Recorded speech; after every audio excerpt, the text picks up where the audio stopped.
మనసు నిండా ప్రేమతో నిన్ను చూసే వాళ్ళకి నీ లోపాలతో పనిలేదు. కడుపు నిండా ద్వేషంతో నిన్ను చూసే వాళ్ళకి నీ మంచితనంతో పనిలేదు. గుండె నిండా అభిమానంతో నిన్ను చూసే వాళ్ళకి నీ తప్పొప్పులతో పనిలేదు. రక్తం నిండా కోపంతో నిన్ను చూసే వాళ్ళకి నీ పశ్చాత్తాపంతో పనిలేదు. వీళ్లే కాదు, నీ చుట్టూ ఉన్న ఇంకో 100 మంది నిన్ను 100 రకాలుగా చూడొచ్చు. వాళ్ళందరూ వాళ్ల లోపల ఉన్న ఎమోషన్తోనే నిన్ను చూస్తారు. నిన్ను నిన్నుగా చూడగలిగేది ఆ పైవాడి తర్వాత నువ్వు మాత్రమే.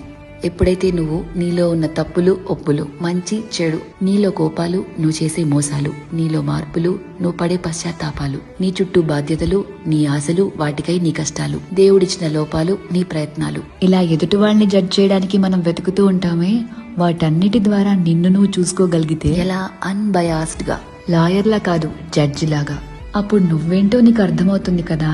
అదే సెల్ఫ్ అవేర్నెస్ అంటే. సెల్ఫ్ అవేర్నెస్ నీకు చాలా ప్రశాంతతనిస్తుంది. ర్యాండమ్ గా ఎవరిని